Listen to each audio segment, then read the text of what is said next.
until the last 6 or 7. So can I tell them your age? Sure. And that's, how old are you now? I'm 93 now. And you have lived around in this area for... I've lived on this farm for 72 years. This acreage here. This acreage, my husband bought it when he got out of the service for World War II. Wow. You've seen a lot of changes, haven't you? I have. He promised, he fell in love with the farm and had a terrible old 100-year-old house on it. But he promised me if I would agree to go in debt to borrow the money and buy it and help him pay for it, he would build me a new house. And he did, 12 years later. So he bribed you to marry him. Well, he just talked me into it. He didn't have to bribe me. We needed a home. We didn't know any better. We were just kids. How old were you at the time? 21, I think. Oh, well, yeah, you were just kids. And Yeah. so when you moved in, did you have tractors? Or did you have tractors? No. What'd you have? When we got married, his dad gave him a horse, and he bought another horse, and he had a team of horses. Okay. So he got a wagon, Keep going. and he got stuff to work with the horses. Okay. But that was the end of World War II, and they were beginning to make tractors. And so he put his name at the John Deere dealer and the International dealer, both at Maysville, to get a tractor when it came in. So John Deere came up with one first, and he got a John Deere tractor, and we were John Deere tractors ever since. What was the name of that tractor? Do you know what it was?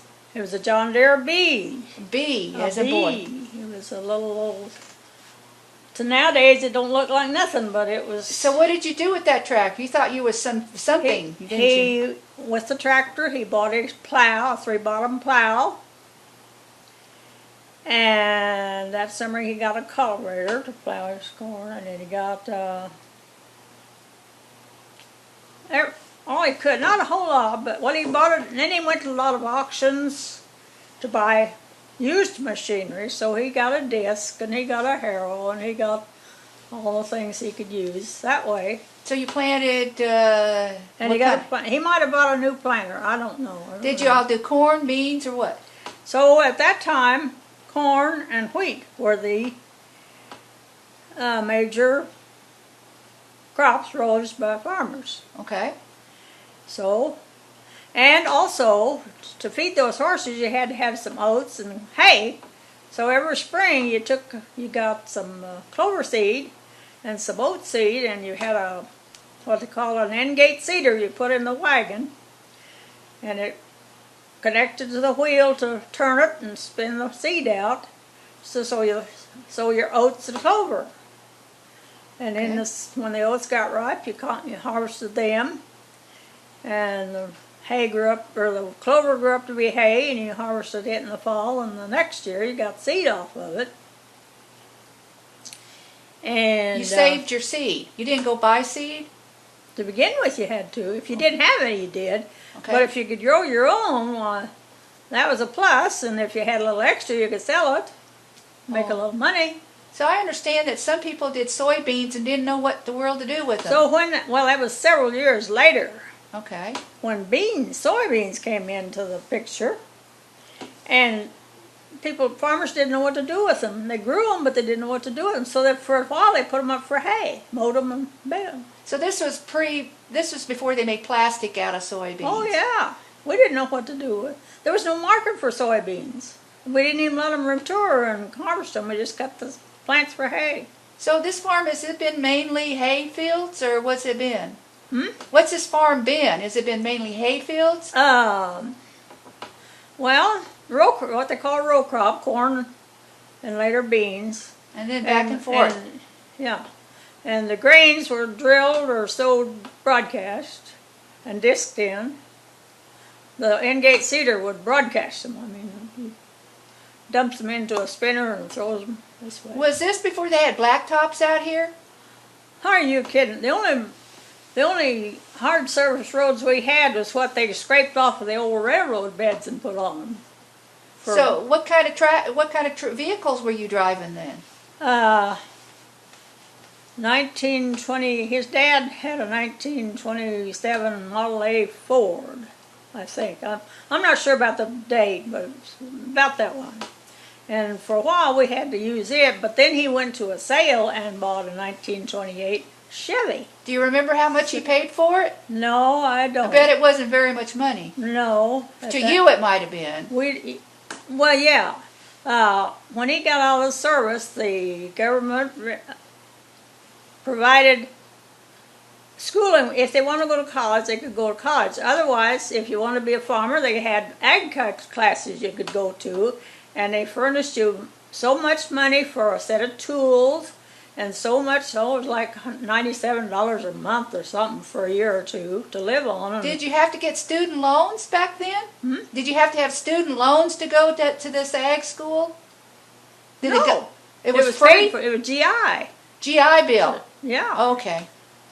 So they were helping the troops reacclimate, go back into society. Right. And they were teaching them to be ag or something else. It was their choice. They had their choice. They could go to college or they could be farmers and take these ag classes and get their tools and their help. And wow. So let's talk about gardens. Did you have Walmart next to you or anything?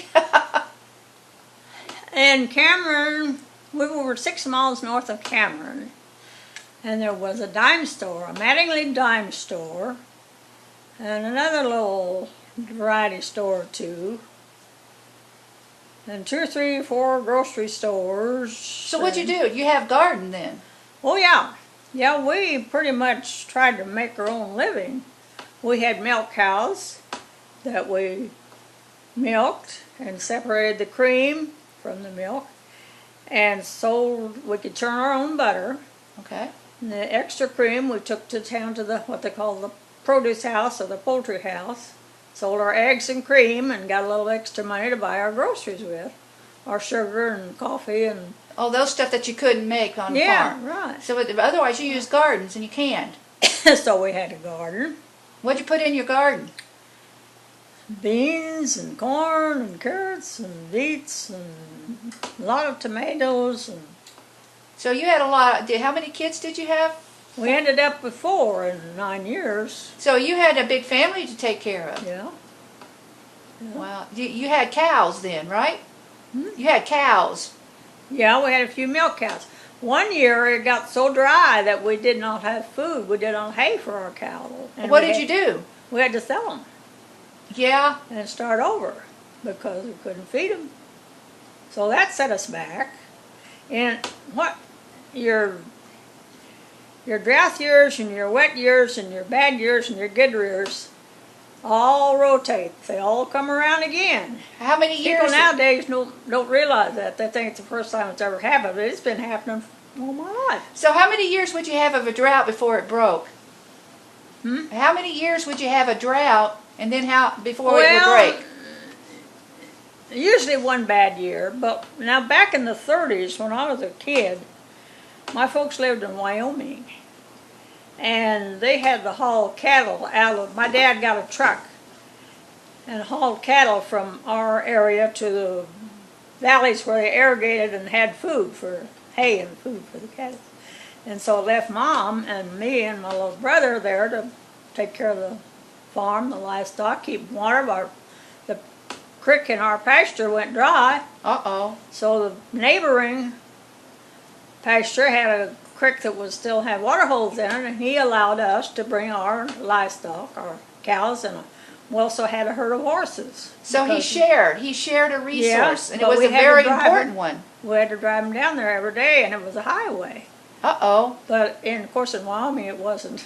Must have a highway. The traffic wasn't, and they had big right-of-ways on either side of it. Yeah. And whenever they went under a bridge, well, they'd have a fence.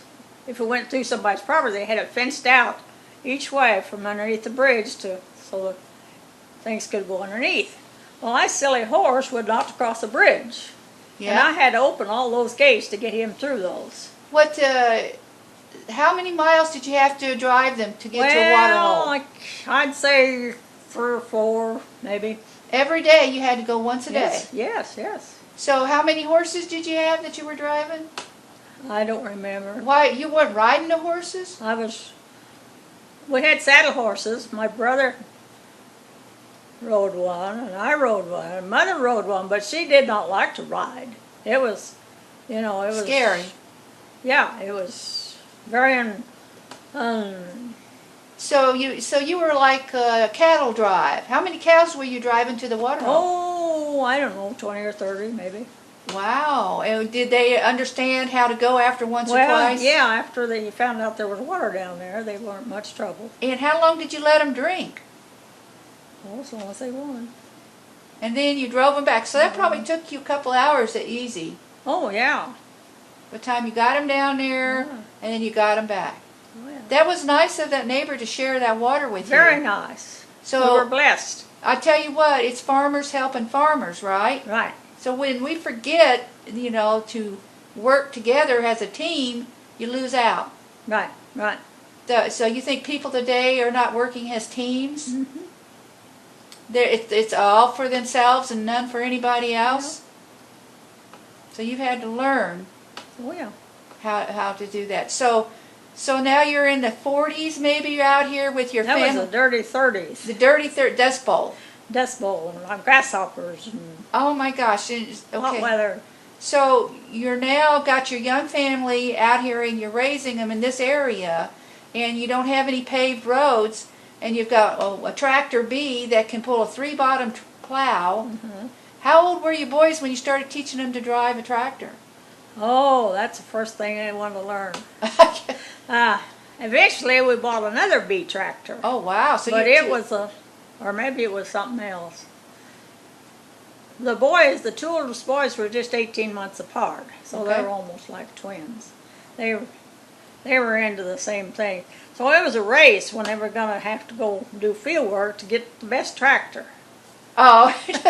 So you were able to make a living off of your farm back then? We always made a living off the farm. Sometimes we had to tighten our belt quite a bit, but we made it. So were they old enough to go through the war together? Your boys actually through World War II? Mm-hmm. In the Second World War, did you have people in the Second World War? Your husband in the Second World War? World War II.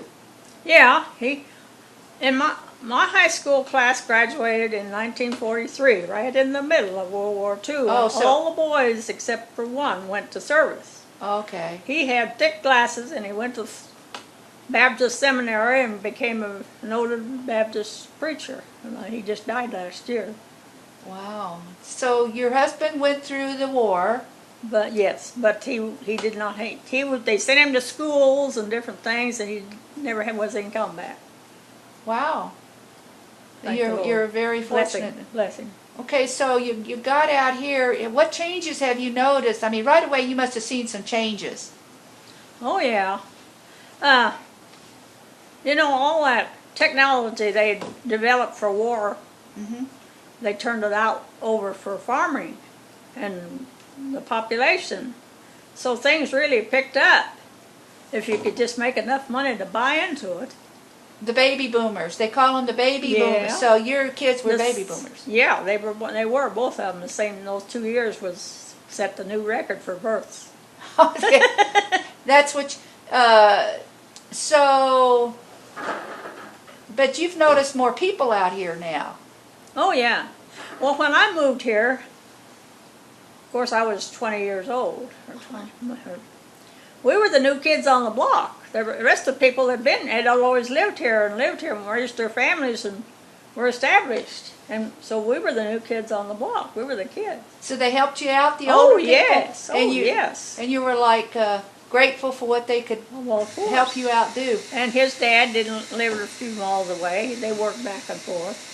And he had a brother who for a while lived with us and they farmed together, but that didn't work out. So he went back to his dad's. He wasn't married. And So did you have electricity? not until 1949. How do you live without electricity? Very dimly. How do you keep your foods from rot? Did you have a refrigerator or what did you do? Well, you had an old ice box, and sometimes you'd go get ice and put into it. And keep What's it. an ice box? Because people don't know what an ice box is. Well, they have them in antique stores. Yeah, listen. Well, it's a chest Okay. with doors on it and a drip pan underneath it. You put ice in one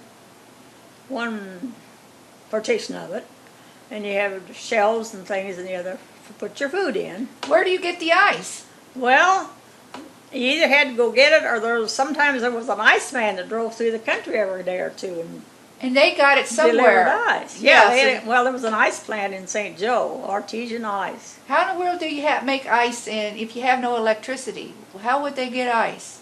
In St. Joe? Yeah. Well, they had electricity in St. They Joe. had electricity and then See, they would freeze that it. was before, well, REA, Rural Electrification Administration, that brought electricity to the rural area, to the farmers that Okay. didn't have it otherwise.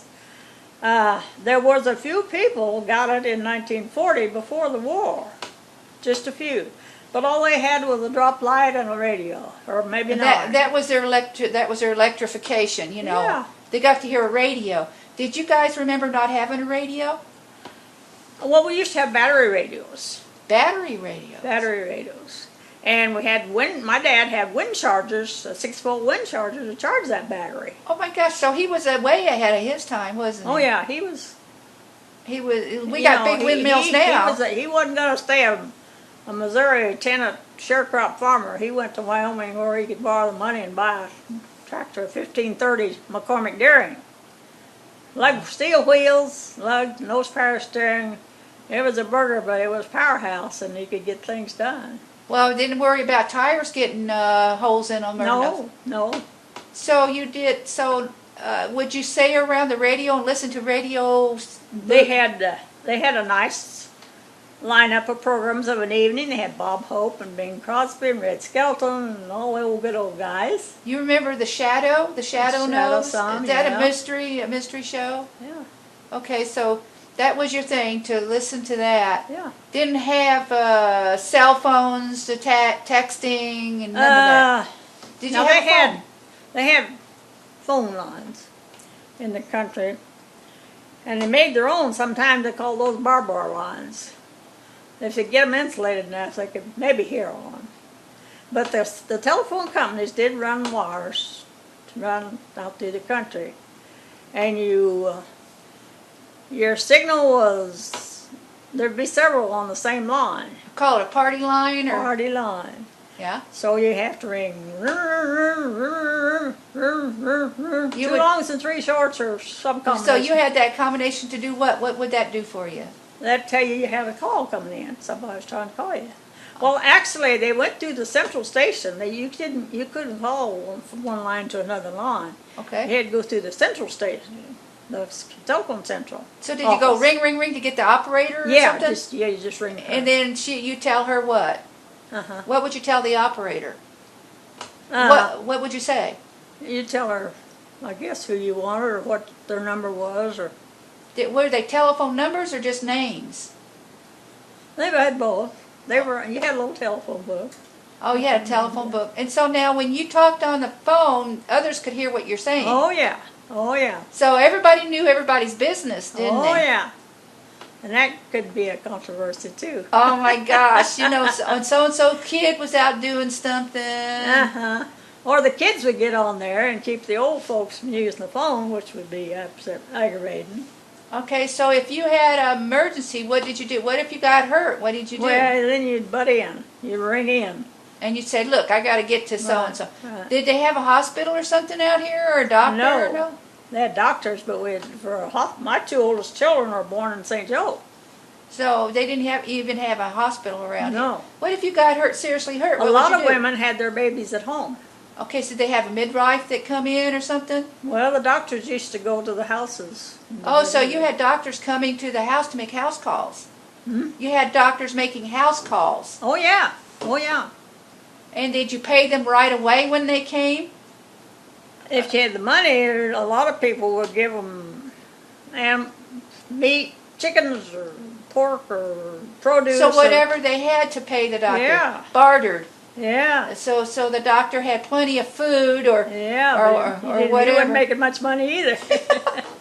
Okay, so I like that idea. So basically, but you still had to learn to take care of your own cuts and bruises and stuff like that. You didn't go to the doctor for every little thing. No. When I was a kid, we never went to the doctor for anything. I went to the dentist one time because I had little tiny round teeth came in between these two teeth. And Yeah. it had a root on it. They had to pull it out. Oh, did they And give you a needle anesthesia? I don't remember. Or they just yank it out. that sucker right out of there, right? So we just didn't go to the doctor. What about schooling? What did you do for school? We had country schools. What's that like? Explain. 8 grades in one room, one teacher. How many in each grade? Well, it varied on the families that lived around. And way back when, now it wasn't so much trouble in my day, but before that, it could be pretty rough because those big boys, they were pretty good size and it weren't all plights. Some of them were ornery. They thought it was kind of funny to run the teacher off. Oh my. Yeah, if you read, I read a lot. I read about that stuff too. So would you have 5 in the first grade, the second grade 3 or 4? I mean, how many Well, would you have total from 1 to 8? 30 kids maybe? No, I never was in a school that big. Well, I tell you, people didn't live that close together. There were miles. Kids had to walk 2 or 3 miles sometimes to go to school. Now, okay, so now tell me about that. How did kids get to school? They walked if they didn't have any other, or some of them could ride a horse if there was a place to put it up during the day. What about the cold winters? Did they still go? Well, we wrapped up. I had most everybody that could afford it had a sheep-lined coat, jacket. And those things were warm. But they didn't have hoods on. We had to pull something else over our head and tie lots of scarves around. And we always wore long underwear. So Union suits, not 2-piece. One piece with a flap in the back. So what was the coldest weather you've been out in when you were a kid going to school? Oh, I don't know. I think could easily get to 20 below, but if it got too cold, well, they kept you home. But I'll tell you one thing. There was a young couple dating in Wyoming that were going home from a date one night in a storm. And they got stuck and this car wouldn't move, so they got out and started to walk, and they all froze to death, 4 of them. So basically, I don't know what you do is you don't get out in that kind of weather. You stay where you are. Right. You do. Because Well, there was some people up the road had a girl in the Air Force Academy in Colorado. She and her boyfriend had come back here for Christmas or Thanksgiving or something. And they were going back to the Air Force Academy. And they got to the furthest major town in Kansas. My niece used to live there. And there were the gates up to stop them. Well, they had to get back, so they went on, and they froze to death. And that's just been since I've lived up here. So you had to brave the weather. I mean, tornadoes. You didn't have tornado warnings. We didn't see many tornadoes. You think you're seeing more tornadoes now than you did way back when? Weather's changed? We hear about them. It might be that we hear about them more Then what? But yeah, it seems like we'd have more. But to me, this whole year has just been, I don't know what, of freaky weather conditions, things that happening, floods and tornadoes and all this stuff. So you don't recall having that drastic weather? No. And it was subtle seasons. You had fall, you had spring, and now it's Yeah. boom, boom, boom. The weather has changed. Yeah. So on that note, I do not believe in this global warming? global warming. No, I don't subscribe to that at all. Why? Well, because what goes around comes around. It's So not you'd say been it's a this bad cycle. before, but it's always been here. Okay, so what did you guys do to keep warm? I mean, burn wood, I'm guessing. Coal. And Oh, Wyoming you did had coal. You had coal stoves. And they were, coal was quite common out there. There was lots of little places you could go and dig your own coal. Oh, really? Yeah. But then later on Wyandotte coal mining was, And we're talking about Wyoming here? yeah, Okay, because we don't have coal in there. So we burn wood in Wyoming, or in Missouri. But back then, you could just grab coal chunks and burn the coal. Yeah, yeah. So here in Missouri... But you had to get some kindlings to go my dad would have to go quite a ways to a timber. There wasn't much timber out there. You had to go quite a ways to find a timber to get some kindling. So it cost a lot of money, huh? To buy the kindling? Well, no, he had to go cut it. Oh, how did he cut it? With a chainsaw? Oh, heavens, no. They didn't come. You can remember when chainsaws came into being, can't you? No, I'm 65. You know, the first ones, my brother-in-law bought one, a great long thing, a two-man chainsaw. Did you ever see one of those? Chainsaw? I've seen where they're manually sawing back and forth. Well, yeah, that's a crosscut saw. Yeah. Buck saw. No, but, yeah, that's what they cut the wood with. Crosscut saws and buck saws and axes. But it was a huge... So what year was the chainsaws coming in? Well, like I was telling you, my brother-in-law bought this big thing before the little handy ones came. That was after the war, after we were living here. Now, they've been around since we lived here. So the chainsaws then came into being. But you guys had to... When you first came out here, you heated with wood. You didn't have propane. You could, then they come up with bottle gas cooking stoves. Yeah. Which are basically propane, but they call them bottle gas then because you got your gas in a 20-gallon cylinder. So everybody thought that was great because it went from wood to propane. Well, I'll tell you what, I had a kerosene stove and it caught fire with me one night, and that's when my husband decided we were going to get rid of it and get a propane stove. How does a kerosene stove work? Well, see those lamps up there? Yeah, I know how kerosene lamps work. Well, it's kerosene, had a burner and a wick. And how did it catch fire? It just... Well, it malfunctioned. Oh. You know, things do. Even gas.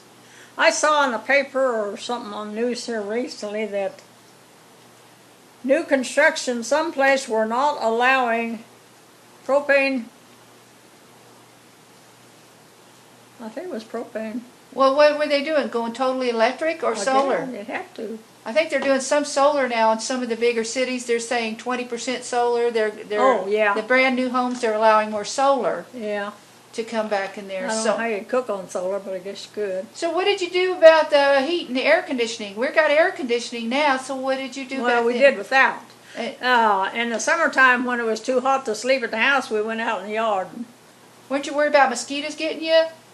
Well, yeah, I had to swap them, or maybe spray. We had the fly spray and You bug used spray. DDT on fly spray, some of that nasty old chemical Well, stuff? no, that was before DDT even.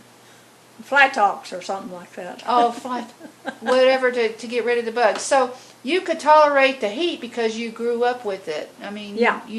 Now when you do a lot of air, you can't go outside. No, that's right. That's the problem we're having. We don't do the air. Number one, we don't have it.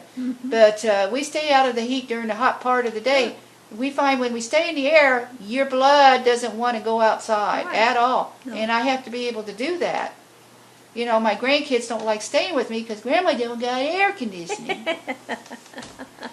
You know, is there anything else you'd like to talk about that maybe people might not know what you had to do before all these conveniences come along, like blacktop roads and Well, we plowed a lot of mud. how you plow mud? You go down a muddy road spinning your tires. Okay, so And you buy tires with lugs on them that kind of help you.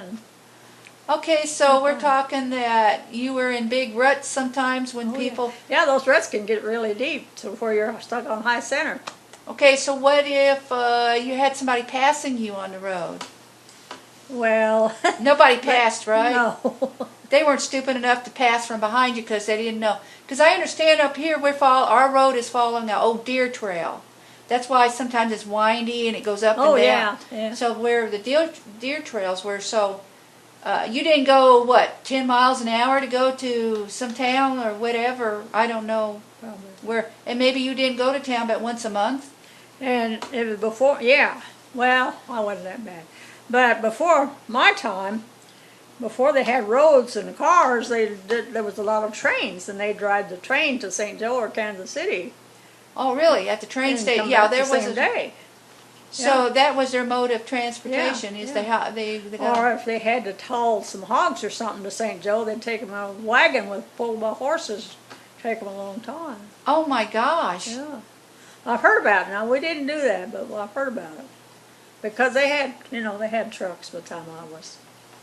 So what you learned was a lot of patience because you couldn't get nowhere fast. Yeah, we didn't think about speed. We didn't plan on speed.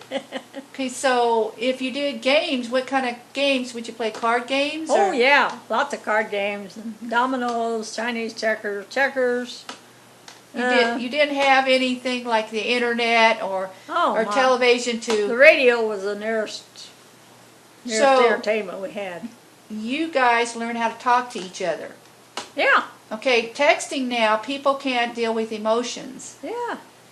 But you guys learn to talk directly to each other Oh, sure. and deal with the emotion part of it. And I think that's what maybe I'd like to get across to people here is that they had to learn to talk Yeah. one-on-one and not to just read Yeah. and not get everything so fast, fast. It's been a jot down your memory lane. I really appreciate it. You are the original, what I would call, homesteader. There is Like I say, I was a new kid on the block. Now I'm the old one. Yeah, they got a lot of internet popping up there, and people are calling themselves homesteaders. We have a small farm. We are really a farm, and we're registered as that, and we do a little livestock and the hay and the whole thing. We really, I don't know if you want to call it, but we do raise our garden. Sure. We do can and stuff like that. But this homesteading is like, why does it make That's a little house on the prairie. It makes you kind of laugh, because they're Yeah. using the buzzword. It Yeah. really are. What we're teaching is people that you have to work together as a community. Uh-huh. And I'll give you an example here. We have blackberries, I've told you this before, but they're running out of water. We have a neighbor within a stone's throw that has a aquifer and lots of water coming out of a stream. So he is providing water for the blackberries and a little bit of weed pulling, and he gets part of the blackberries. Yeah. Very nice. So that's a community, because I think farmers used to do that, didn't they? Oh, yeah. Because they knew they didn't have the resources. Maybe that one person might have a machine or a mule or something that would help you get your crop in, kind of pay it forward, Yeah. tit for tat, farmers do that. I'll help you scratch my back and I'll scratch yours, right? They looked out, this community. And I think that's what we are kind of doing this. I mean, you let me help do that little bit of hay, which feeds my horses, Sure. on that, and I appreciate that. And thank you. Thank you a lot. You're welcome.